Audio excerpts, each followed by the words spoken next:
Cockroach জনতা party বর্তমানে ভারতের রাজনৈতিক দলগুলি তথা ভারতের নতুন রাজনৈতিক ও কূটনৈতিক চ্যালেঞ্জ। হঠাৎ করে ককরোচ অর্থাৎ আরশোলাকে নিয়ে একটি পার্টি তৈরি হয়ে গেল। ব্যাপারটা বেশ রহস্যজনক। অলস, সারাদিন অনলাইনে থাকেন, অপছন্দের বিষয় নিয়ে সমাজ মাধ্যমে মিম পোস্ট করেন, কিংবা অনবরত বলতে পারেন তাহলে আপনি ককরোচ জনতা পার্টির যোগ্য সদস্য। বর্তমানে দাঁড়িয়ে সারা বিশ্বের মধ্যে ইনস্টাগ্রামে ফলোয়ারের সংখ্যাই প্রথম স্থানে রয়েছে এই ককরোচ জনতা পার্টি। রাজনৈতিক ব্যঙ্গ হিসেবে শুরু হয়েছে এই ককরোচ জনতা পার্টি। 15ই মে 2026 তারিখে একজন আইনজীবী সুপ্রিম কোর্টে অ্যাডভোকেট তকমা পাওয়ার আবেদনের জন্য গিয়েছিলেন। ওই আইনজীবীকে দেশের প্রধান বিচারপতি সূর্যকান্ত ভর্ৎসনা করার সময় বেকার যুব সমাজকে পরজীবী এবং আরশোলা বলে মন্তব্য করেছিলেন। এই মন্তব্যের প্রতিবাদে পরের দিনই অর্থাৎ 16ই মে 2026 ককরোচ জনতা পার্টি আত্মপ্রকাশ করে। আপাতদৃষ্টিতে এটা ছোট ও সামান্য ঘটনা মনে হলেও এর পেছনে রয়েছে গভীর রহস্য।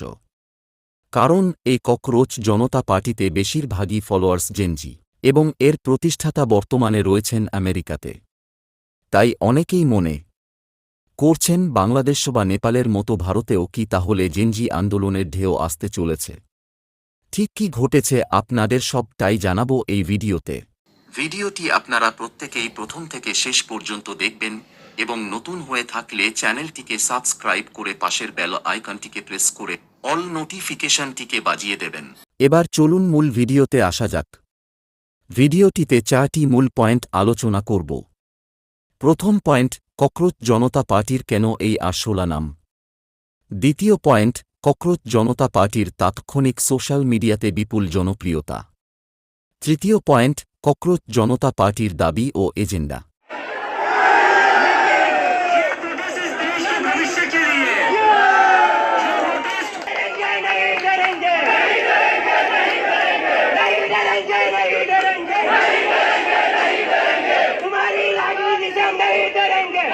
চতুর্থ পয়েন্ট, ককরোচ জনতা পার্টির পেছনে বিদেশি শক্তির হাত ও গোয়েন্দা উদ্বেগ। প্রথম পয়েন্ট, সুপ্রিম কোর্টের প্রধান বিচারপতি সূর্যকান্তের মন্তব্যের প্রতিবাদে আত্মপ্রকাশ করে ককরোচ জনতা পার্টি। তবে এত নাম থাকতে কেন এই আরশোলা নাম? আসলে আরশোলা বা ককরোচ এখানে দুর্বলতার প্রতীক নয়, বরং টিকে থাকার লড়াই এর প্রতীক হিসেবে দেখানো হয়েছে। বেকার যুবসমাজ মনে করছে সরকার তাদের অবহেলা করলেও তারা হাল ছাড়বে না। এবার আসব দ্বিতীয় পয়েন্টে, অর্থাৎ ককরোচ জনতা পার্টির তাৎক্ষণিক সোশ্যাল মিডিয়াতে বিপুল জনপ্রিয়তা প্রসঙ্গে। প্রতিষ্ঠার কয়েকদিনের মধ্যেই সিজেপি অর্থাৎ ককরোচ জনতা পার্টির ইনস্টাগ্রামের ফলোয়ার সংখ্যা বিজেপির ফলোয়ার সংখ্যাকেও ছাড়িয়ে যায়। 30শে মে ফলোয়ার সংখ্যা 22.4 মিলিয়নে পৌঁছেছিল।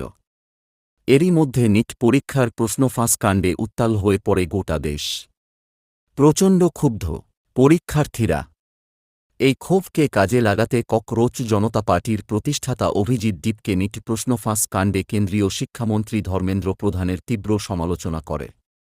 ধর্মেন্দ্র প্রধানের পদত্যাগ দাবি করে অভিজিৎ দীপকের সিজেপি।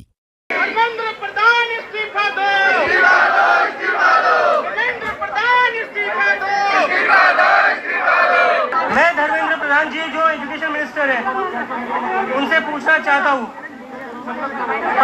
पांच बच्चों ने सुसाइड कर लिए फिर भी आपने रिजाइन नहीं किया है और ये मूवमेंट तब तक जारी रहेगा जब तक धर्मेंद्र प्रधान रिजाइन नहीं करते और इसको हम देश भर में लेकर जाएंगे और हम फिर से एक बार दिल्ली में इकट्ठा होंगे।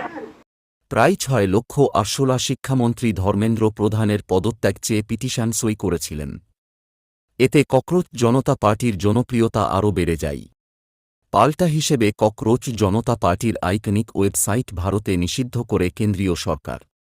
আরশোলাদের দেখে এত ভীত হচ্ছে কেন? প্রশ্ন তোলেন অভিজিৎ। এর আগে 21শে মে ককরোচ জনতা পার্টির এক্স হ্যান্ডেল ব্লক করা হয়েছিল। তারই কয়েক ঘণ্টার মধ্যে আরও একটি অ্যাকাউন্ট ভেসে ওঠে এক্স হ্যান্ডেলে, নাম ককরোচ প্যাক। এছাড়াও অভিজিৎ দীপকের দাবি তার নিজস্ব সমাজ মাধ্যমের অ্যাকাউন্টগুলিতে নজরদারি চালানো হচ্ছে এবং হ্যাকের চেষ্টা করা হচ্ছে। এবার আসব তৃতীয় পয়েন্টে, অর্থাৎ সিজেপির দাবি ও এজেন্ডা প্রসঙ্গে সিজেপির ৫টি প্রধান দাবি রয়েছে। ১ নাম্বার, অবসরের পর বিচারকদের রাজ্যসভাতে সাংসদ হিসেবে নিয়োগ দেওয়া যাবে না। ২ নাম্বার, বৈধ ভোট সুরক্ষিত রাখা। ৩ নাম্বার, সংসদ ও ক্যাবিনেটে ৫০% নারী আসন সংরক্ষণ। ৪ নাম্বার, নিরপেক্ষ মিডিয়া। ৫ নাম্বার, দল পরিবর্তনের পর কোনো নেতা ২০ বছর নির্বাচনে দাঁড়াতে পারবেন না। ককরোচ জনতা পার্টির উদ্দেশ্য যাই হোক, বর্তমান প্রেক্ষাপটে এই দাবিগুলো বাস্তবায়নের প্রয়োজনীয়তা রয়েছে। সেক্ষেত্রে কোনো পক্ষ ভারতীয় সিস্টেমের দিকে আঙুল তুলতে পারবে না এবং ভারতীয় সিস্টেম আরও শক্তিশালী হবে। এবার আসব ভিডিওটির সবচেয়ে গুরুত্বপূর্ণ পয়েন্ট অর্থাৎ চতুর্থ পয়েন্টে।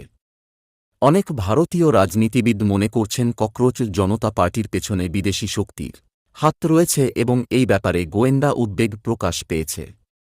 এখন প্রশ্ন, কেন এই গোয়েন্দা উদ্বেগ? কারণটি হল, ককরোচ জনতা পার্টির অনুগামী সংখ্যা হঠাৎ অস্বাভাবিকভাবে বাড়াই প্রশাসনকে সতর্ক করে। ইনস্টাগ্রামের মূল সংস্থা মেটা গোয়েন্দা তদন্তে জানা যায়, এই আন্দোলনে জড়িত কিছু সমাজ মাধ্যম পেজে বিদেশি ছায়ার উপস্থিতির কথা। কিছু অ্যাকাউন্ট ভারতের বাইরে থেকে, বিশেষ করে পাকিস্তান থেকে পরিচালিত হচ্ছে বলে গোয়েন্দাদের সন্দেহ। ২০২১ সালের ফেব্রুয়ারিতে আম আদমি পার্টি গুজরাট নামে খোলা একটি অ্যাকাউন্টের কয়েকবার নাম বদলে গত ২১শে মে ককরোচ জনতা পার্টি হয়েছে বলে গোয়েন্দা তদন্তে উঠে এসেছে। এরই সঙ্গে অনেক ভারতীয় রাজনীতিবিদ মনে করছেন ককরোচ জনতা পার্টি কোনো বিদেশি রাষ্ট্র বা শক্তি দ্বারা পরিচালিত। তাঁরা মূলত এটিকে একটি বিদেশি ষড়যন্ত্র বা টুলকিট বলে অভিযোগ করেন। তাঁদের দাবি, ভারতের গণতান্ত্রিক পরিবেশ ও স্থিতিশীলতাকে ধ্বংস করার উদ্দেশ্যে সোশ্যাল মিডিয়ার সাহায্যে বিদেশি ফান্ড বা অ্যালগোরিদম নির্ভর প্রচার চালানো হচ্ছে। কেন্দ্রীয় সরকারের মন্ত্রী এবং বিজেপি নেতারা অভিযোগ করেছেন যে এই অ্যাকাউন্টের ফলোয়ার বা সমর্থকদের মধ্যে উল্লেখযোগ্য সংখ্যক মানুষ পাকিস্তানের এবং আন্তর্জাতিক তহবিল বা ব্যক্তিত্ব, যেমন আন্তর্জাতিক বিনিয়োগকারী জর্জ সোরস দ্বারা প্রভাবিত। मोदी जी और मोदी जी के सरकार के खिलाफ कैसे डिरेलमेंट होता है विदेशी फंडिंग के साथ, ये मैं आपके माध्यम से पूरे देश को बताना चाहता हूँ। अभी मीडिया पर एक ऑर्गेनाइजेशन है फ्रेंच का, जिसने की एक रिपोर्ट निकाली है। उसने ये कहा है सर कि एक संस्था है OCCRP, organised crime and corruption project, और उसके साथ GACC है और सोरेस फाउंडेशन, ये उसको मदद करता है। यूएस गवर्नमेंट और सोरेस फाउंडेशन OCCRP चलाता है। OCCRP का क्या काम है? भारत की पार्लियामेंट को कैसे बंधक बनाना, कैसे नहीं चलने देना, सोरेस पूरी दुनिया के इकोनॉमी को कैसे डिरेल करता है। मैं केवल संरक्षण चाहता हूं सर, और मैं केवल 10 क्वेश्चन पूछना चाहता हूं। मेरा ये है सर कि बैंक ऑफ इंग्लैंड को 1991 में सोरेस ने भंग कर दिया, डिरेल कर दिया, उसके कारण उसको 6 बिलियन का फायदा हुआ। आज वो भारत की इकोनॉमी को डिरेल करना चाहता है। তেলেঙ্গানা বিজেপি সভাপতি এন রামচন্দ্র রাও নবগঠিত ককরোচ জনতা পার্টি সম্পর্কে বলেছেন, চিন্তার কিছু নেই। এই দেশের মানুষ হিট অর্থাৎ আর শোলা তাড়ানোর স্প্রে ব্যবহার করতে জানে।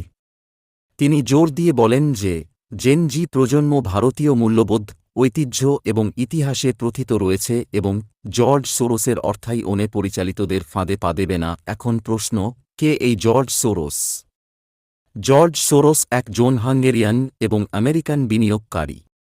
দীর্ঘদিন ধরে বিজেপির পক্ষ থেকে অভিযোগ করা হয়েছে সোরোস নাকি ভারতীয় গণতন্ত্রের ভাবমূর্তি নষ্ট করতে আন্তর্জাতিক মঞ্চ ব্যবহার করছেন। বিশেষ করে আদানি বিতর্ক এবং আন্তর্জাতিক মানবাধিকার প্রসঙ্গ সামনে এলেই সোরোসের নাম রাজনৈতিক আলোচনাতে উঠে এসেছে।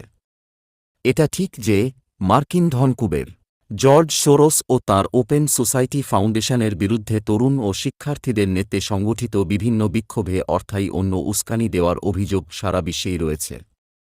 জর্জ সোরোসের বিরুদ্ধে বিশ্বব্যাপী অভিযোগগুলোর মধ্যে ১ নম্বর অভিযোগ ফিলিস্তিনপন্থী ও বর্ণবাদ বিরোধী।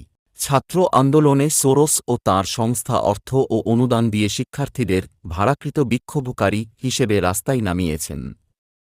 জর্জ সোরোসের বিরুদ্ধে ২ নম্বর অভিযোগ বিশ্ববিদ্যালয় ক্যাম্পাসে বিক্ষোভ পরিচালনাকারী বিভিন্ন সংস্থাকে সোরোস অর্থ দিয়ে পরোক্ষভাবে কন্ট্রোল করেন। জর্জ সোরোসের বিরুদ্ধে ৩ নম্বর অভিযোগ বেশ গুরুতর।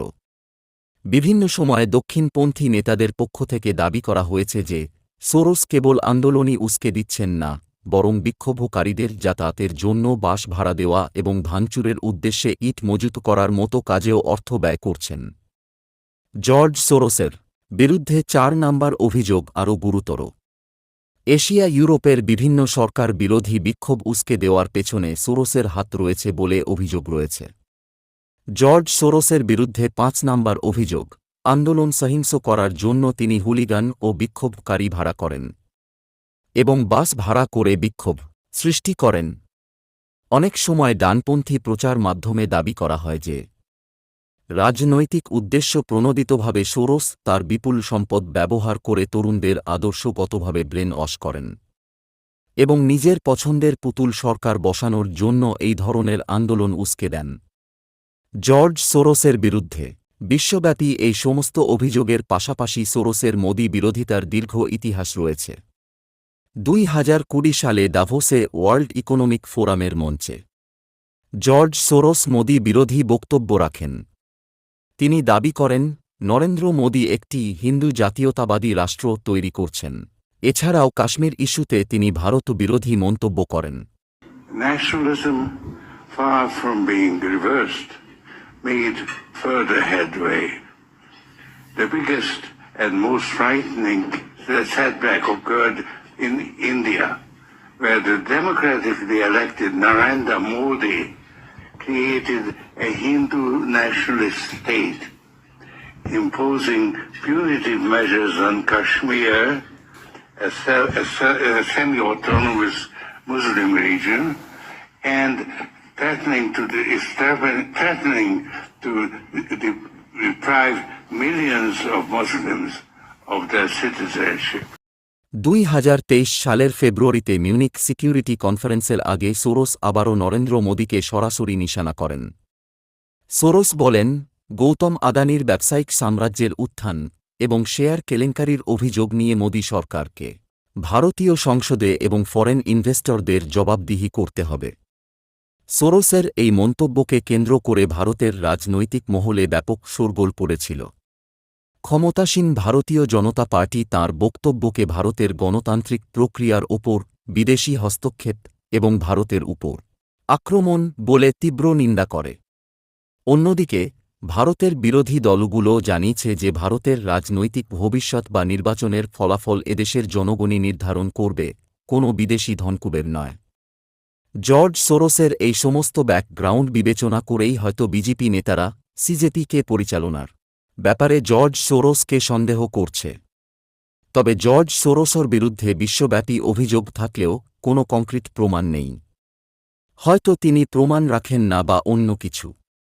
তবে সিজেপি এর প্রতিষ্ঠাতা অভিজিৎ দীপকে এবং দলের মুখপাত্ররা এই ধরনের বিদেশি যোগসূত্রের অভিযোগ জোরালোভাবে অস্বীকার করেছেন। তাঁদের দাবি, এটি সম্পূর্ণ ভারতের নিজস্ব তরুণ সমাজ বা জেন জেড এর স্বতঃস্ফূর্ত আন্দোলন, যা বেকারত্ব, শিক্ষা দুর্নীতি ও প্রধান বিচারপতির একটি আপত্তিকর মন্তব্যের জেরে অনলাইনে শুরু হয়েছিল। আবার নেটিজেনদেরই একাংশ প্রচার করছেন সিজেপির ৭৭% অনলাইন অনুসরণকারী পাকিস্তান, বাংলাদেশ এবং আমেরিকার। এই ব্যাপারে সিজেপির প্রতিষ্ঠাতা অভিজিৎ দীপকে সিজেপির ইনস্টাগ্রাম অ্যাকাউন্টের ভৌগোলিক তথ্য তুলে ধরে পাল্টা দাবি করেছেন ৯৪.৭% অনুগামী ভারতীয়। এছাড়া ১% আমেরিকার, ০.৭% ব্রিটেনের এবং ০.৬% করে কানাডা ও সংযুক্ত আরব আমিরশাহির। সিজেপির প্রতিষ্ঠাতা অভিজিৎ দীপকে বলেছেন, ৫ বছর আগেও মানুষ মুখ খুলতে ভয় পেত। এখন ২ কোটি মানুষ খোলাখুলি মতামত রাখছেন সিস্টেমের বিরুদ্ধে। তাদের ভয় কেটে গিয়েছে। ধীরে ধীরে তারা ময়দানে নেমেও কাজ করবেন। তাহলে দেখা যাচ্ছে ভারতে ককরোচ জনতা পার্টির উত্থানের পেছনে বিদেশি শক্তির প্রভাব আছে কি নেই তা নিয়ে দাবি ও পাল্টা দাবি রয়েছে। যুক্তি ও পাল্টা যুক্তি রয়েছে। বাস্তবে এই ধরনের জেন জি বিক্ষোভের ২টি কারণ থাকে। ১. ইন্টারনাল, অর্থাৎ অভ্যন্তরীণ ক্ষোভ। ২. এক্সটার্নাল, অর্থাৎ বিদেশি শক্তির উস্কানি। এক্ষেত্রে অভ্যন্তরীণ ক্ষোভ যে কিছুটা রয়েছে তাতে কোনো সন্দেহ নেই। আর অভ্যন্তরীণ ক্ষোভ না থাকলে বিদেশি শক্তি উস্কানি দেওয়ার সুযোগ পায় না। সুতরাং যে সমস্ত প্রশাসনিক ত্রুটি বিচ্যুতির জন্য ছাত্রদের মধ্যে ক্ষোভ তৈরি হচ্ছে সেগুলো দূর করা দরকার। কেউ যাতে সরকারকে পেপারলিক বালি সরকার বলার সুযোগ না পায়, তার জন্য প্রশাসনিক ব্যবস্থাকে আরও স্বচ্ছ করা প্রয়োজন। এমনিতেই দক্ষিণ এশিয়ার বিভিন্ন দেশে জেন জি বিক্ষোভের জেরে সরকার পরিবর্তন হচ্ছে।